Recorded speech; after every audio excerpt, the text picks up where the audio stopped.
essa gravação. Muito bom dia, muito boa tarde, muito boa noite. Sejam todos bem-vindos. Em nome da coordenação do curso de Direito IESB, recebo aqui as minhas saudações e as minhas homenagens para mais uma rodada aqui de aquisição de conhecimento, matéria de Direito Civil, matéria importantíssima na sua vida acadêmica, na sua vida pessoal, na sua vida profissional.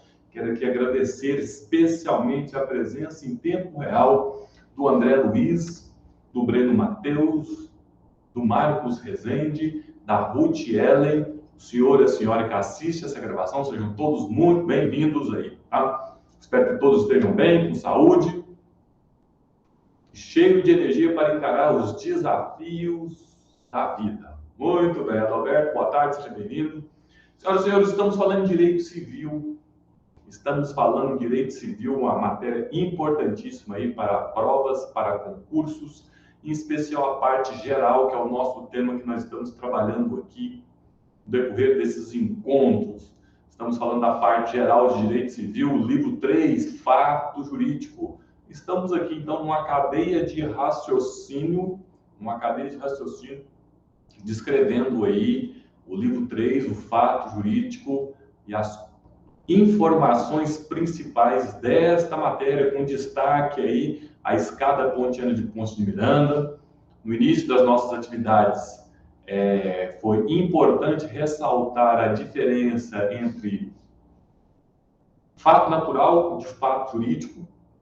Estamos envolvendo, então, essa sequência de raciocínios, o ato ilícito do ato lícito. Dentro de ato lícito, estamos estudando aí o negócio jurídico. E dentro do negócio jurídico, que vai do artigo 104 ao artigo 184, é o rol aqui das nossas lives, dos nossos encontros. Estamos falando, então, de negócio jurídico, uma das partes que mais sofreram alteração com o advento do Código 16 para o Código de 2002.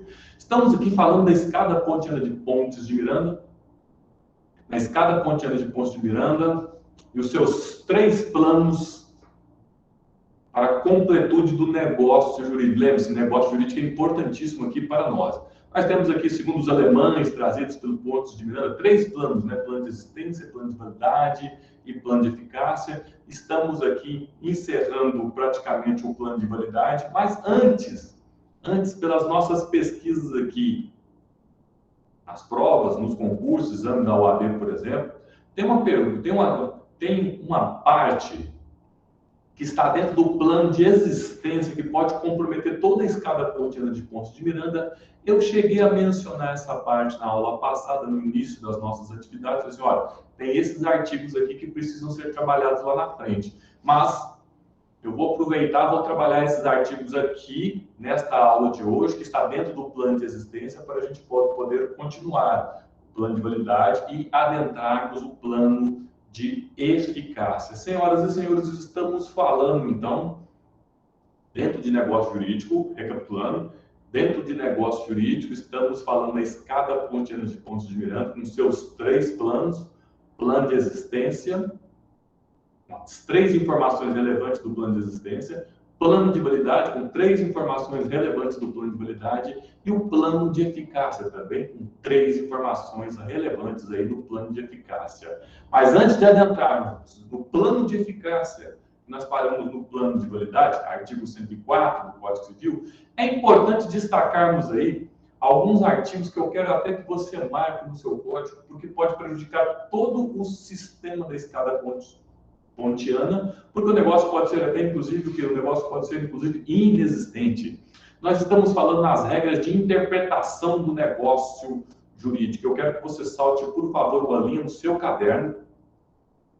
Quero que você salte uma linha no seu caderno. Antes de adentrarmos aí no plano de eficácia da escada pontiana, eu preciso te passar sobre a interpretação do negócio jurídico, que está dentro do estudo do plano de existência.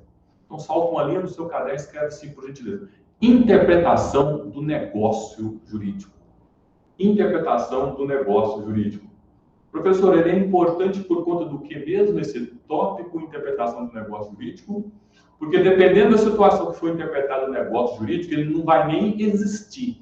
E se o negócio não existe, não poderemos falar nem em validade nem em eficácia, prejudica todos aí os planos da escada pontiana de Ponce de Miranda. Então, qual que é o tema mesmo, professor? O tema é interpretação do negócio jurídico.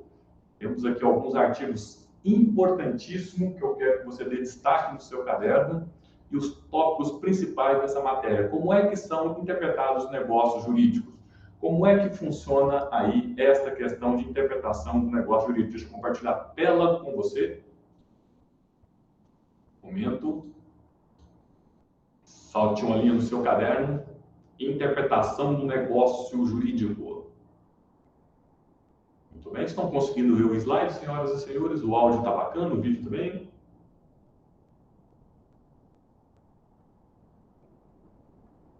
Obrigado, Ruth.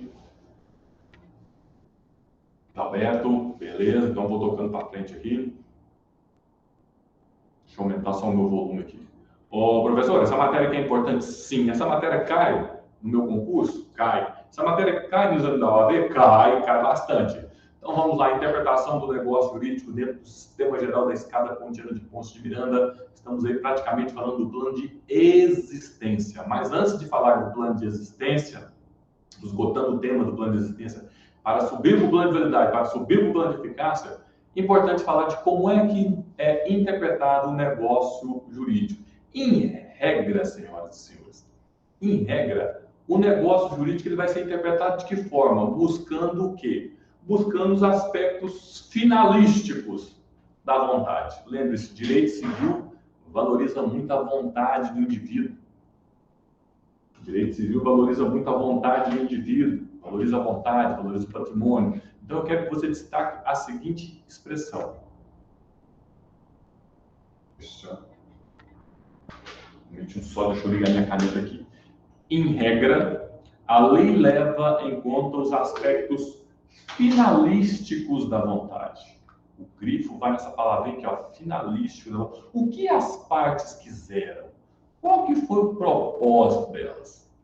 O que as partes quiseram buscar? Então, em regra, dentro de interpretação do negócio jurídico, a lei leva em conta os aspectos finalísticos da vontade. O que as partes quiseram? O que as partes buscaram? Qual que era o objetivo final das partes dentro desta negociação, dentro desse negócio jurídico? Então, nós vamos buscar aí a regra geral, a vontade final das partes dentro do negócio jurídico. Isso está no artigo 112 do Código Civil, que eu quero, por favor, que você já tome nota. Tome nota, por gentileza. Artigo 112 do Código Civil. Eu está aqui nos slides aqui. Artigo 112. Mas você, por favor, pegue aí, com muito ânimo, com muita disposição, o seu Código Civil. Viu, André? Viu, Marcos? Pega aí, Yuri. Pega aí, Ruth. Breno. Alberto. Artigo 112 do Código Civil. Dê choque na sua memória e vamos lá. Vamos lá comigo. Nas declarações de vontade se atenderá mais à intenção, grifo, a intenção nelas consubstanciada do que o sentido literal da linguagem. Então, nós vamos buscar o que as partes buscaram, quais são os aspectos finalísticos aí na hora de negociar, na hora de efetivar esse negócio jurídico. Então, quando da interpretação desse negócio jurídico, nós vamos buscar aí os aspectos finalísticos da vontade das partes. Esta é a regra geral. Professor, qual é o fundamento legal disso? O fundamento legal é esse princípio aqui, ó, princípio da intencionalidade das relações negociais. Vai se buscar mais o que? A intenção que as partes buscaram, a finalidade da vontade das partes, tá? Então, destaque aí a regra geral, que busca-se a intenção das partes, o que as partes buscaram, o que as partes convencionaram, o que as partes queriam buscar. Esta é a ideia geral aqui da interpretação dos negócios jurídicos em regra, tá? Mas, de tudo nós temos regras e exceções. De tudo nós temos regras e exceções, por isso que é bom estarmos aqui no curso de Direito. Em determinadas situações, corta para mim, doutor, em determinadas situações, nós não vamos buscar o que as partes tiveram como intenção. Não, não, não. Em determinadas situações, a interpretação do negócio jurídico vai ser estrita, vai ser literal, vai ser ao pé da letra. O que estava lá no negócio? O que estava lá no contrato? O que foi escrito? Então, a regra que nós vamos buscar é a intenção das partes, mas em determinadas circunstâncias, em determinados momentos, vai se tornar obrigatório que uma interpretação mais restrita, uma interpretação mais seca, uma interpretação literal, ao pé da letra. E é esta exceção que eu quero que você tome nota. Professor, que circunstância que é essa, que a interpretação do negócio jurídico vai ser seca, vai ser literal, vai ser ao pé da letra? Duas situações muito interessantes para vocês aqui. Eu compartilho tela. Um momento. Compartilha a tela. Bom, professor, estamos falando de interpretação do negócio jurídico. Isso. Via de regra, busca o que as partes convencionaram, o que as partes tiveram a intenção de buscar, a finalidade da vontade das partes. Esta é a regra geral.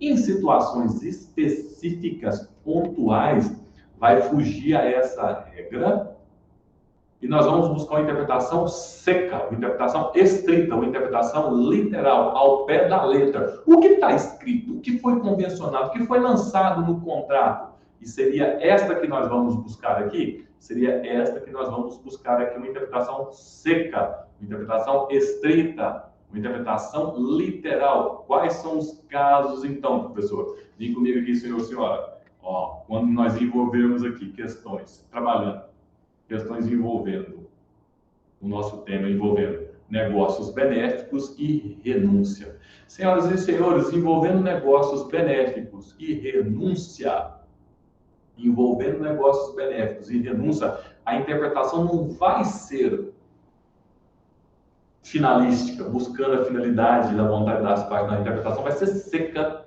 a interpretação vai ser estrita, a interpretação vai ser literal, que está lançado no contrato. Negócios benéficos e renúncia. Você quer anotar isso no seu caderno? Via de regra, dentro de interpretação dos negócios jurídicos, nós vamos buscar a finalidade da vontade das partes, o aspecto finalístico da vontade das partes. Especialmente, pontualmente, em questões específicas, nós vamos trabalhar não com a busca da interpretação da vontade final das partes, e sim com uma interpretação seca, literal, estrita, o que estiver lançado no contrato.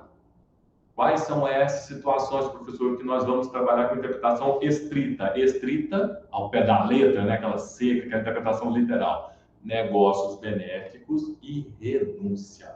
Professor, pode me dar exemplo aí de negócios benéficos?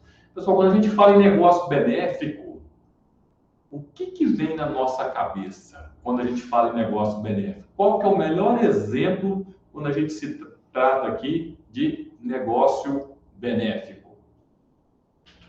Qual é um dos melhores contratos aí envolvendo negócio benéfico? Você consegue imaginar na sua memória aí, por favor? Enquanto eu altero aqui.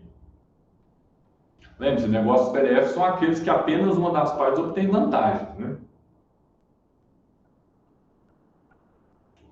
Tá, professor. Poderia ser, então, em termos de exemplo aqui de negócios benéficos aqui, poderia ser doação, poderia ser uma fiança? Sim. A doação e a fiança são negócios benéficos, que aproveitam uma das partes.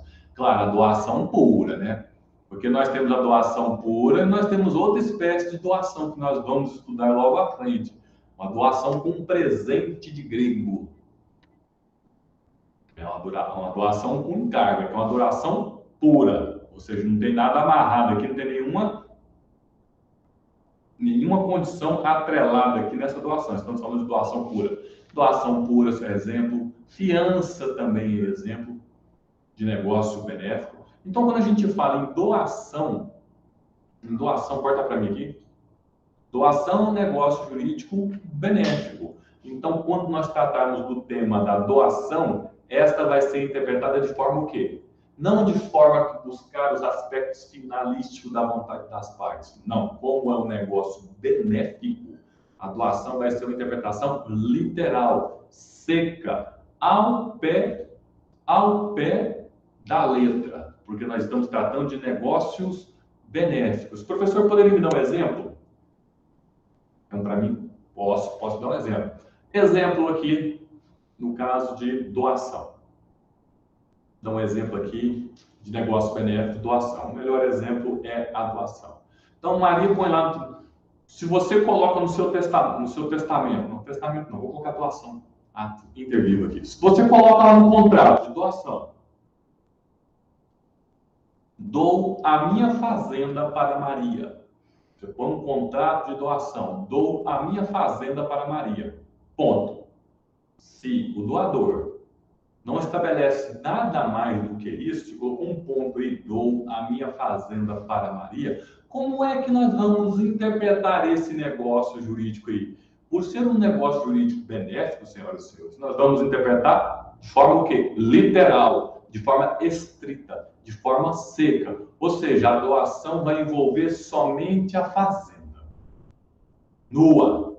Os bois estão de lado, as vacas estão de lado, as galinhas, os porcos estão fora. Os bois, as vacas, as galinhas estão de fora? Sim. Por quê? Porque a interpretação é uma interpretação seca. A interpretação é uma interpretação estrita. A interpretação é uma interpretação literal, porque envolve um negócio benéfico. Esta é uma das exceções aqui quando a gente fala em interpretação do negócio jurídico, em pontualidade de negócios benéficos, como, por exemplo, a doação.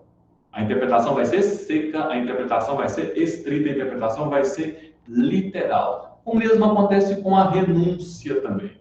A renúncia também, ela é um negócio aí que merece interpretação estrita, interpretação seca. Deixa eu compartilhar um slide aqui com você. O que é uma renúncia? O que seria renúncia para nós, professor? O que seria renúncia para nós? Olha. Renúncia. Coloquei até no slide para você aqui um civilista bacana, o Caio Mário, mas renúncia para nós nada mais é do que abrir mão de um direito. Então, renúncia para nós é abrir mão de um direito. Professor, só isso? Só isso. Basicamente, só isso. Renunciar a alguma coisa é abrir mão de um direito. Exemplo, pode me dar um exemplo? Posso. Então, se uma pessoa renuncia à herança do genitor, vou até grifar para você aqui, ó, a herança do genitor, significa que essa pessoa abriu mão da herança do pai, porque genitor para nós aqui é pai. Está falando aqui de genitora. A interpretação vai ser o quê? A interpretação vai ser seca, a interpretação vai ser estrita. Juntos aqui, eu preciso que você corta para mim aqui. Eu preciso que você memorize essa situação. A regra de interpretação dos negócios jurídicos. A regra de interpretação dos negócios jurídicos. Via de regra, busca-se os aspectos finalísticos da vontade das partes. O que as partes quiseram na hora de interpretar o negócio jurídico? O que as partes buscaram? Qual é a finalidade dessa negociação? Esta é a regra. Porém, algumas situações demandam uma interpretação não ampla, não finalística, vai demandar uma interpretação que mais estrita, uma interpretação seca, uma interpretação literal. Duas situações que eu quero que você memorize para nós, por favor. Duas situações: negócios benéficos e renúncia. Então, envolvendo negócios benéficos, envolvendo renúncia, a interpretação vai ser finalística? Não, a interpretação vai ser estrita. O que está lançado, o que está escrito, a interpretação vai ser seca, a interpretação vai ser literal. Então, nessas situações, é exceção à nossa regra geral. Quando a gente fala em negócios benéficos, eu quero que você lembre, o melhor de todos os negócios benéficos é o quê? Doação. Mas você tem fiança, você tem outros institutos também. Tem também o Instituto da Renúncia. Renúncia é abrir mão de um direito. Basta você memorizar esses dois aí, os negócios benéficos, exemplo, doação, fiança e renúncia, que você vai ter a noção em geral aí da interpretação estrita, a interpretação seca, a interpretação literal, que é exceção à regra, que a regra é que nós buscamos os aspectos finalísticos da lei conforme nós temos aí o artigo 112 do Código Civil. Você anotou, por favor, senhora, o artigo 112 do Código Civil? O artigo 112 é a regra geral. Eu quero que você grife lá a palavrinha intenção. Estamos falando de interpretação do negócio jurídico. Interpretação do negócio jurídico está dentro do plano de existência da escada pontiana de Pontes de Miranda. Plano de existência, plano de validade e plano de eficácia. Tudo bem, professor? Eu anotei o artigo 112. Senhoras e senhores, antes de voltarmos para a escada pontiana de Pontes de Miranda no plano de validade, estamos dando destaque à interpretação do negócio jurídico. Por quê? Porque tem a ver com o plano de existência da escada pontiana e alguns artigos, poucos, alguns artigos até 5, senhoras e senhores, cai coincidência muito grande. Quais são eles? Eu quero que você tome nota aqui, tá? Falamos da regra geral, artigo 112. Anotou, doutor? Anotou, doutor? Anote. Anote, dê destaque no seu código. Bacana. Tem 3 coisas aqui, 3 questões importantes quando a gente fala da regra e da exceção de interpretação do negócio jurídico, que eu quero que você tome nota. Anote até no seu caderno aí, por gentileza. 3 situações importantes que merecem destaque nessa belíssima tarde de hoje, dia 5 de outubro de 2021. 3 situações interessantes aqui com relação ao tema negócio jurídico, interpretação do negócio jurídico. Todo mundo junto aí, senhoras e senhores? Vamos lá, com ânimo, hein? Hilda.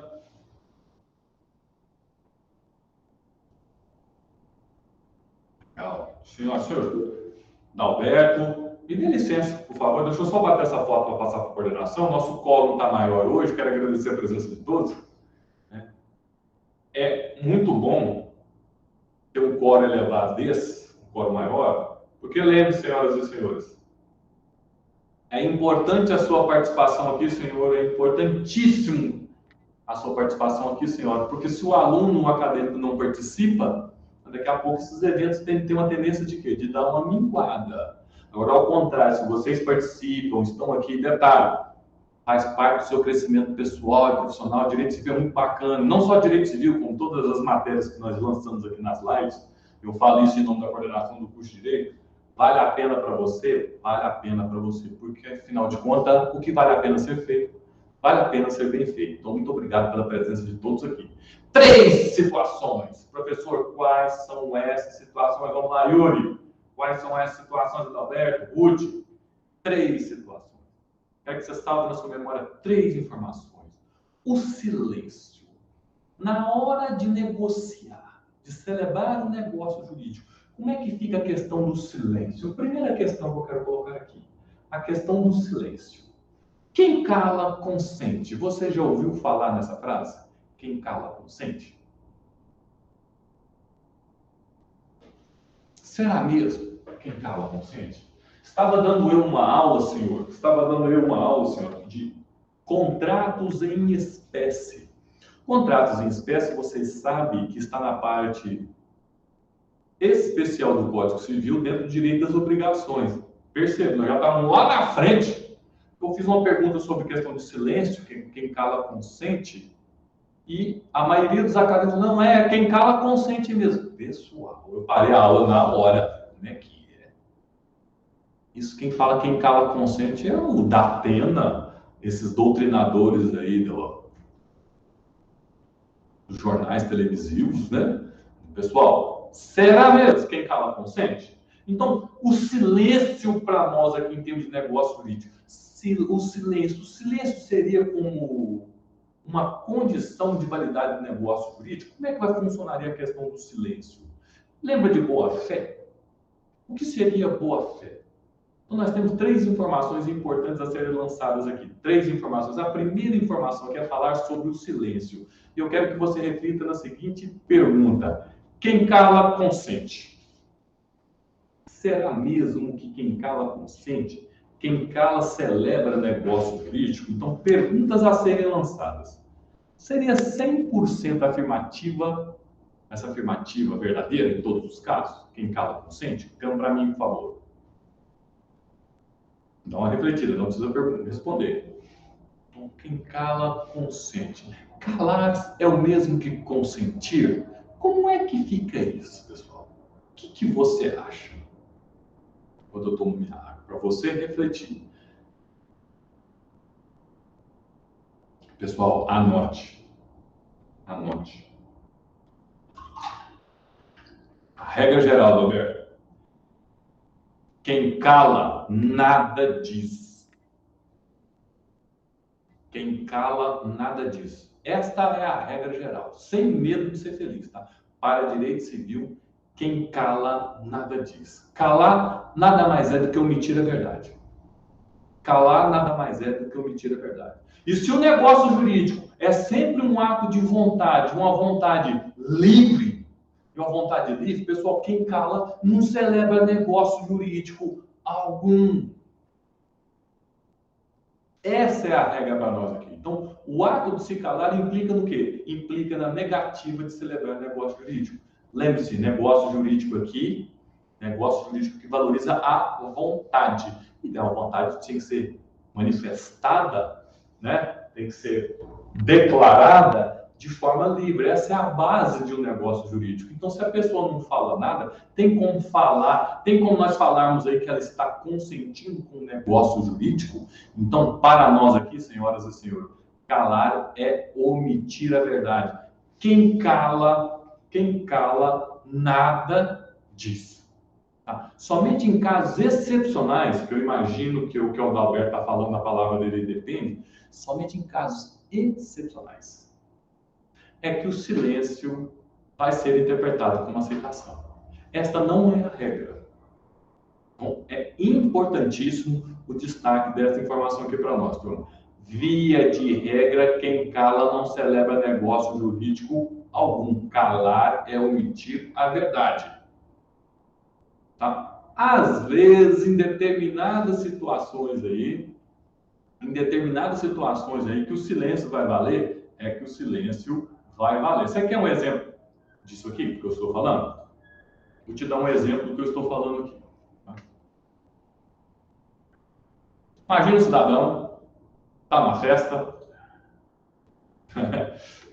Imagina um cidadão, está numa festa, já tomou algumas, está bem feliz, acha uma mulher bonita, acha uma gatinha bonita, chega para ela na lata e fala: fulana, gatinha bonita, mulher, vamos para um motel?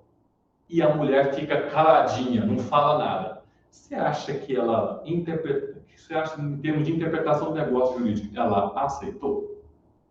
Um exemplo clássico, chega a ser até grosso, mas é importante que você fixe aqui na sua memória. Fulana, vamos para o motel? E a cidadã fica calada. Ela consentiu? Ela aceitou? Não, professor, bem pelo contrário.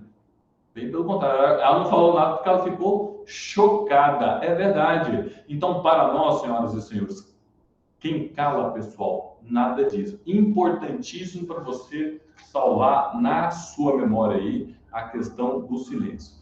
Excepcionalmente, nós temos situações que o silêncio vai ser interpretado como aceitação, mas aí é exceção. É claro, como nós estamos dentro de um curso preparatório para o exame da OAB, que o curso de Direito é uma preparação para o exame da OAB, o exame da OAB adora perguntar as exceções, é por isso que então nós estamos dentro de um tema muito técnico. Esse tema, eu vou compartilhar a tela com você, chama-se silêncio concludente.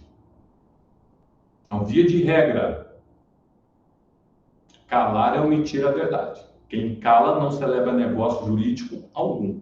Em casos excepcionais, em situações pontuais, o silêncio vai ser interpretado aí como aceitação? Aí sim, em casos excepcionais. Nós chamamos isso de silêncio concludente. Então, quero que você pegue esse nome e memorize aí. Silêncio concludente. Professor, o que é um silêncio concludente? O que seria isso? Vem comigo aqui, senhoras, vem comigo aqui, senhores. Olha. Silêncio concludente é aquele que, face às circunstâncias ou usos, deve ser interpretado como anuência.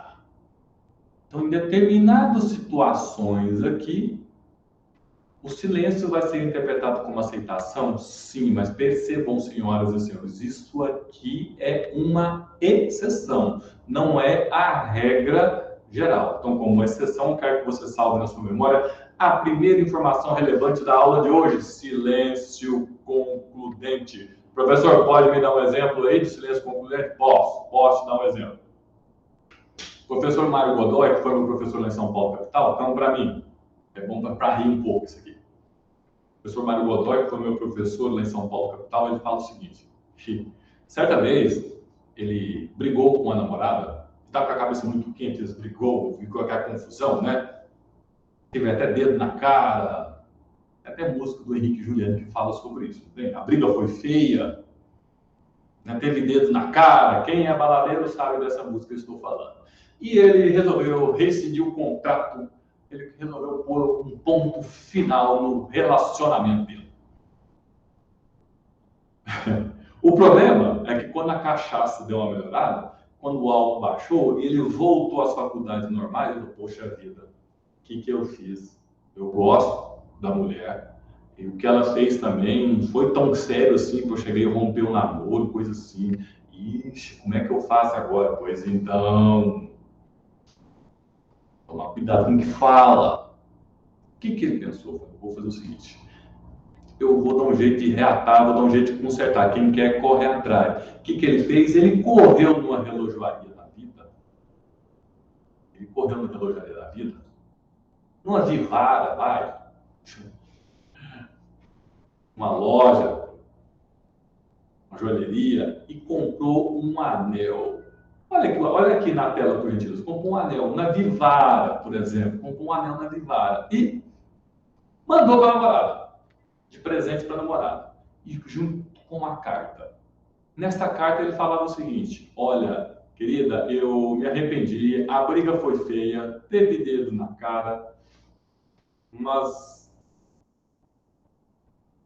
eu estou arrependido do que eu fiz.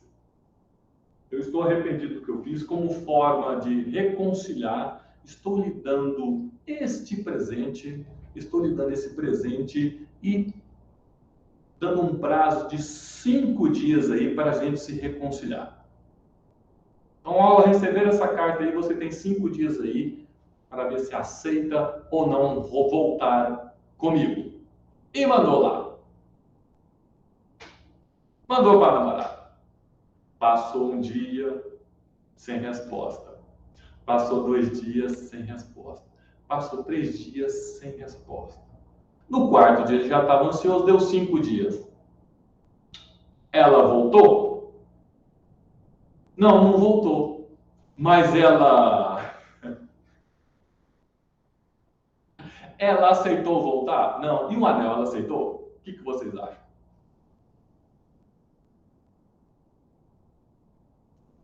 Ah, professor, voltar com o cara, ela não quis voltar não, mas o anel ela aceitou? Olha a cara do anel, Heitor.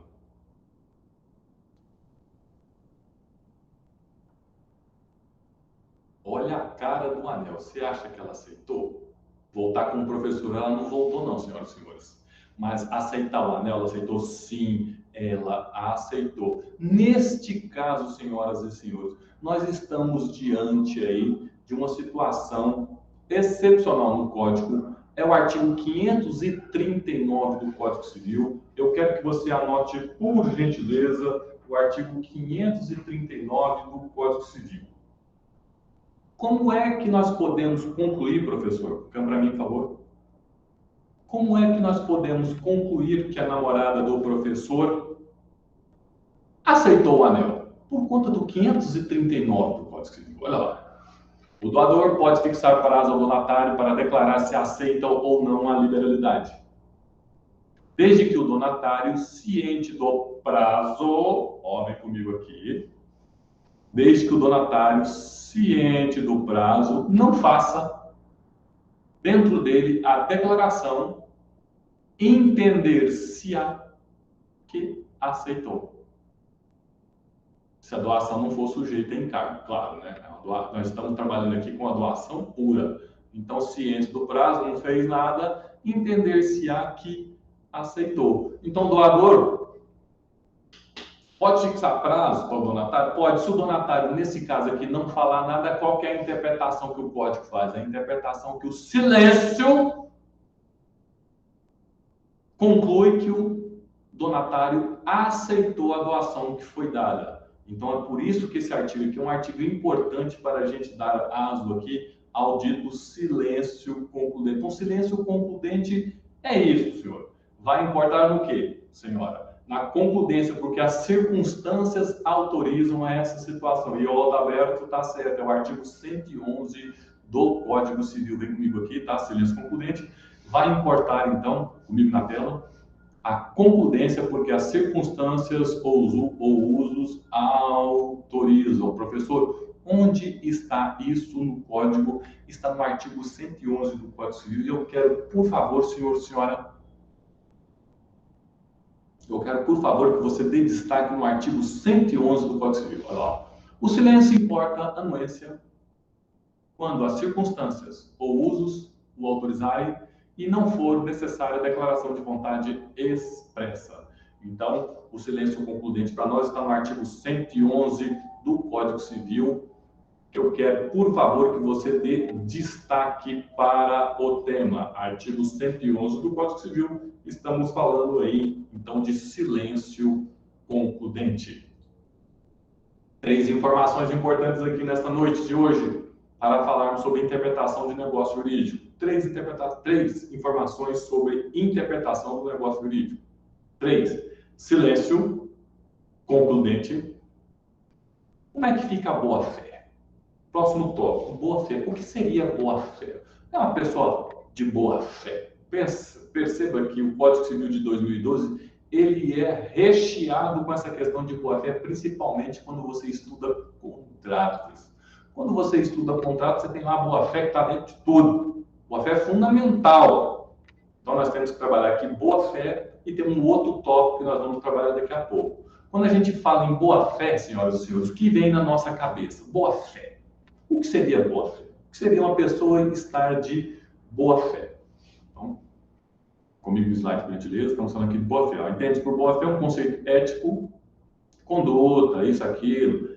Mas o que dá destaque mais para nós são princípios de honestidade, uma pessoa com boa intenção, uma pessoa que não quer prejudicar ninguém. Esta é uma pessoa que está de boa fé, que trabalha com lealdade, com honestidade, sempre isso que nós falamos envolvendo boa fé. Inclusive tem até um trocado popular, a boa fé se presume e a má fé se prova. Agora, como é que nós vamos medir a boa fé das pessoas? Imagina um negócio jurídico celebrado entre um padre e um traficante. Como é que nós vamos medir aí a boa-fé das pessoas? Um contrato celebrado entre um padre e um traficante. O que é boa-fé para um padre? O que é boa-fé para um meliante, para um traficante, por exemplo? Então, essa situação é uma situação que vai variar muito de pessoa para pessoa quando a gente fala de boa-fé. Por isso tem até aquela expressão, aquele blocado popular, não me meça com a sua régua, porque cada um tem um jeito de medir. Então, como é que a gente pode trabalhar a questão desta boa-fé em termos de negócio jurídico? Como é que a boa-fé pode ser mensurada?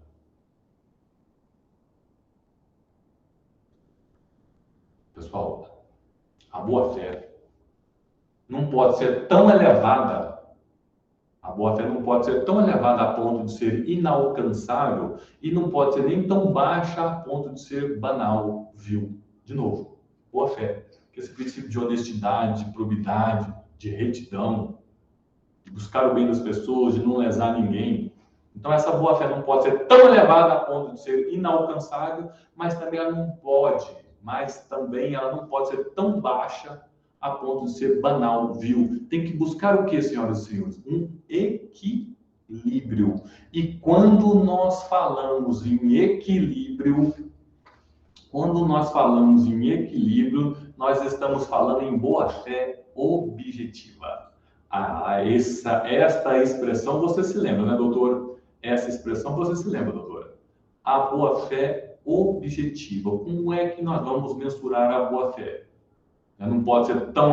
Um parâmetro vai ser bem objetivo. Nós vamos buscar algum equilíbrio nessa boa-fé. Então, boa-fé para nós, senhoras e senhores, no princípio de boa-fé, um parâmetro de equilíbrio. Lembra-te, a boa-fé não pode ser tão elevada e não pode ser muito baixa. Então, nós vamos buscar aqui um parâmetro de equilíbrio. Este parâmetro de equilíbrio, nós estamos falando de boa-fé objetiva. Boa-fé objetiva. E o que é a boa-fé objetiva aqui para nós? A boa-fé objetiva é aquela associada aos usos do lugar da celebração do contrato. Então, quando nós estamos falando de boa-fé, vem comigo aqui, canta para mim, por favor.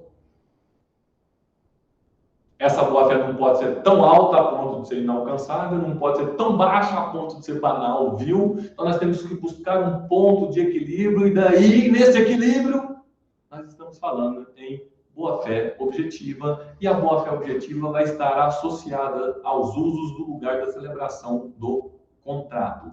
Onde que está isso? Eu quero que você anote no seu caderno, por gentileza. Está no artigo 113 do Código Civil. Artigo 113 do Código Civil.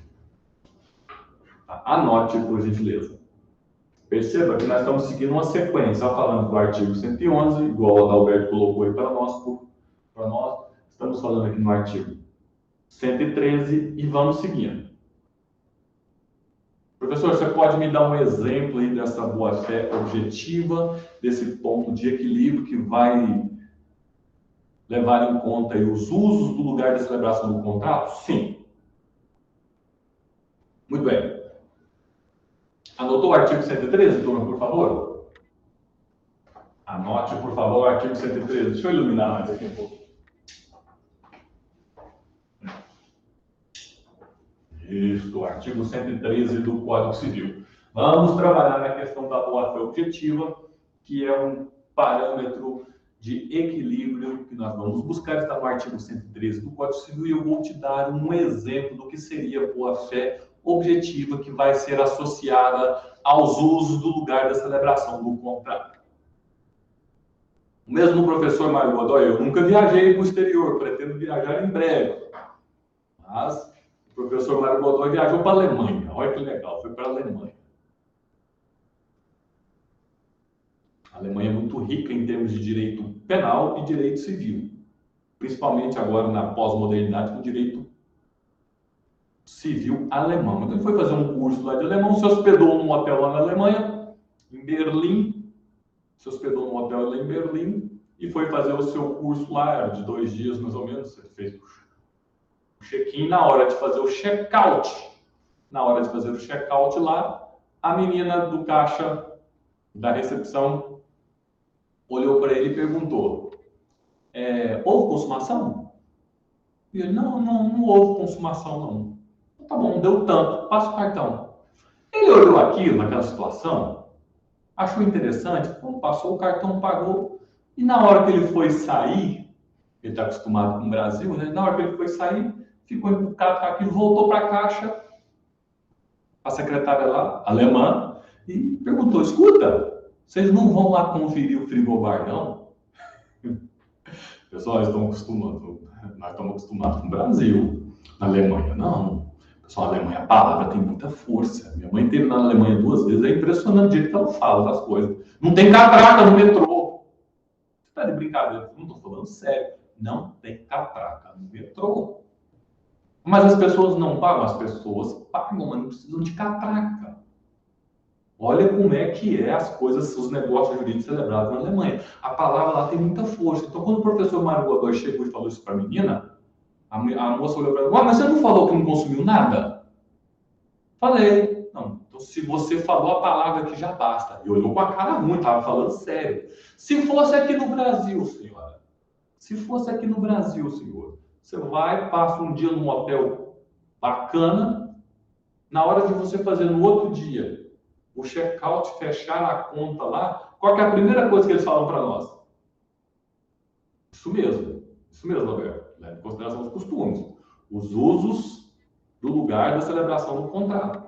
E aqui no Brasil, como é que funciona esse costume? Qual que seria o costume aqui no Brasil? Você hospedou num hotel bacana, no outro dia, por exemplo, você vai fechar a conta, eles te perguntam lá qual foi a consumação, qual que é o procedimento aqui? O procedimento, via de regra, que os atendentes vão falar, aguarda um instantezinho, pode aguardar nessa sala aqui dos clientes, bem aconchegante, pode tomar até um café, enquanto nós vamos lá conferir o consumo, isso mesmo. Vamos lá conferir o consumo. Por quê? Porque no Brasil é diferente da Alemanha. Na Alemanha você tem um costume. Japão, Rússia, vai por aí fora. No Brasil, os países latino-americanos são outros costumes. Então é por isso que nós falamos em boa-fé objetiva, artigo 113 do Código Civil, que eu quero, por favor, que você dê um destaque aí no seu caderno. Lá, os negócios jurídicos devem ser interpretados conforme a boa-fé e os usos do lugar de sua celebração. É um parâmetro de equilíbrio que nós buscamos para levar em consideração a boa-fé. De novo, a boa-fé não pode ser tão alta a ponto de ser inalcançável, a boa-fé não pode ser tão baixa a ponto de ser banal, a ponto de ser vil. Deve-se buscar um ponto de equilíbrio e a resposta está no artigo 113. Vamos levar em consideração os usos do lugar da celebração do contrato. A isso nós estamos falando de boa-fé objetiva. E lembre-se, senhoras e senhores, boa-fé objetiva é tudo lá nos contratos, hein? Quando você estudou contratos ou vai estudar contratos ainda, você tem as fases dos contratos, né? Fase pré-contratual, fase contratual, fase pós-contratual. Tudo isso aí você leva em consideração quando nós falamos aí dentro de boa-fé. Boa-fé é importantíssima, principalmente quando você fala em celebração dos contratos, ok? Contratos também é uma matéria em direito civil muito cobrada em provas, muito cobrada em concurso. Está na parte especial do Código Civil dentro do livro das obrigações. Não se esqueça que o livro das obrigações se subdivide em sete sublivros. Dentro desses 7 sublivros você tem lá contratos em geral, contratos em espécie, contratos em geral, contratos em espécie. Mas a gente vai abrir muito o nosso tema aqui, a gente sai da parte geral. Nosso foco é a parte geral, o nosso foco é do fato jurídico. Dentro do fato jurídico, nós estamos dando destaque ao negócio jurídico. Estamos dando destaque aqui, recuando da aula passada, no plano, na interpretação do negócio jurídico, que pode influenciar no plano de existência do negócio jurídico, dentro de interpretação do negócio jurídico, falando na regra como se interpreta o negócio jurídico e na exceção que a gente interpreta de forma estrita, de forma seca, em determinados casos. 2 casos, negócios benéficos e renúncia. Ainda dentro do tema interpretação do negócio jurídico, 3 tópicos importantes. Silêncio. Quem cala consente. Tá? Silêncio concludente. Estamos falando de boa-fé objetiva. Falta um tópico para a gente encerrar aqui em termos de interpretação do negócio jurídico, informações relevantes para a sua prova, informações relevantes para o seu concurso. O tema é reserva mental. Salte uma linha no seu caderno, por gentileza, e coloque reserva mental. 3 tópicos que nós prometemos aqui. 3 tópicos. Primeiro deles, silêncio concludente. Segundo, boa-fé objetiva. Terceiro, reserva mental. E o que seria essa reserva mental? Pessoal, muita atenção aqui. O que significa reserva mental? Como ela pode ser compreendida e como é que o Código Civil se posiciona a este respeito, ao respeito da reserva mental? Olha, você tem que ir à vontade humana. Você tem que ir à vontade humana. Vontade. Você tem que ir à vontade humana. Mas não basta a pessoa só ter vontade. Ela tem que o quê? Ela tem que declarar a sua vontade. Declaração.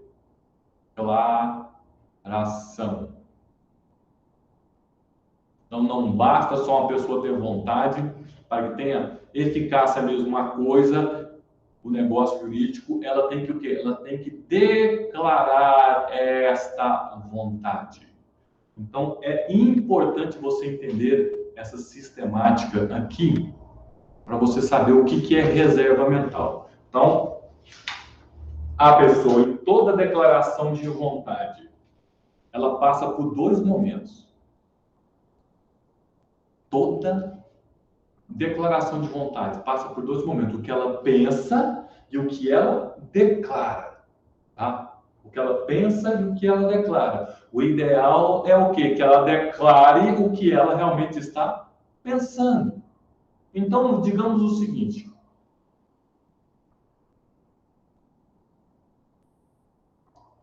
Eu vou comprar um relógio. Você vai comprar um relógio. Relógio bem humilde. Você chega lá na relojoaria, olha para um relógio, pensa, relógio bacana, relógio legal. Mas como é que você vai formalizar essa questão da compra do relógio? Basta você só pensar? Não, professor, você tem que agir, né? E como é que seria?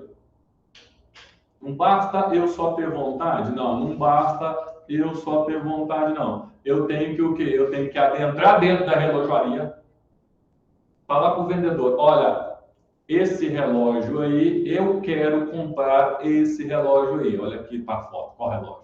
Esse aí.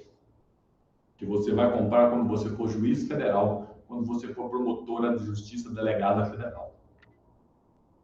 Então não basta só eu pensar, não basta só eu pensar. Eu tenho que chegar lá e declarar a minha vontade. O problema é que as pessoas, o quê? Nesse caminho de pensar e declarar a vontade, o problema é que as pessoas mentem.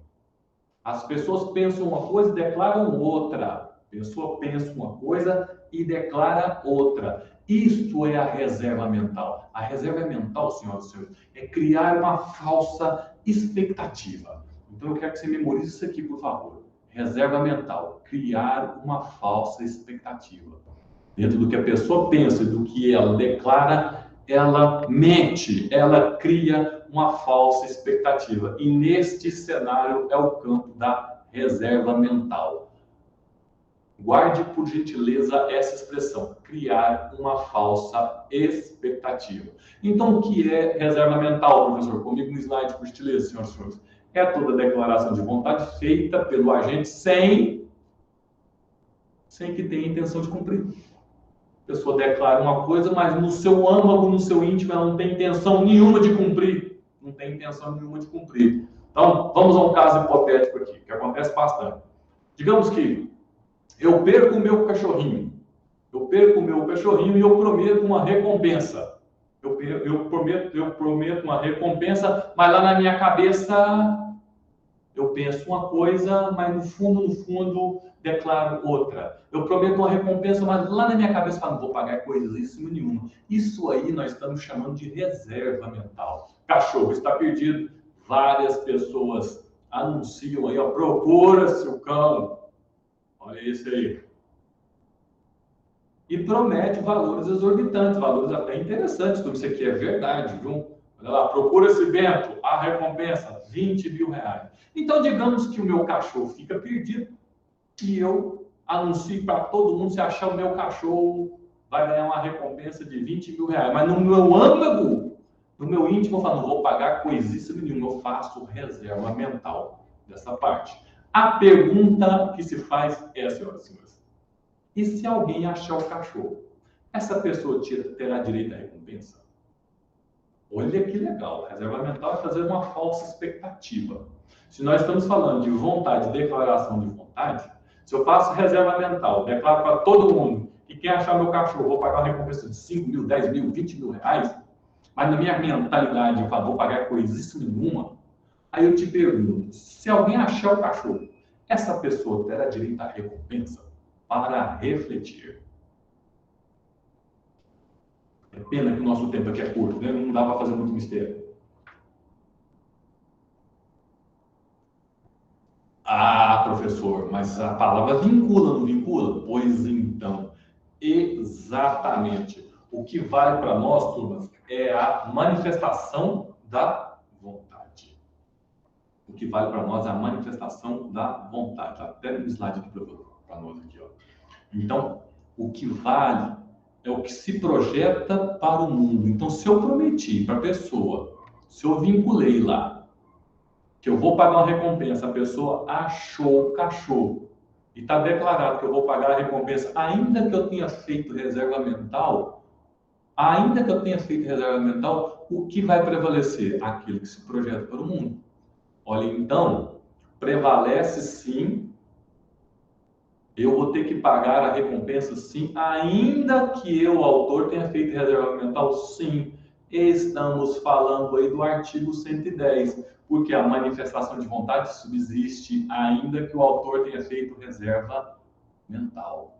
Então, eu vou ficar vinculado naquilo que eu manifestei? Sim, se eu prometi que a pessoa iria receber uma recompensa, a pessoa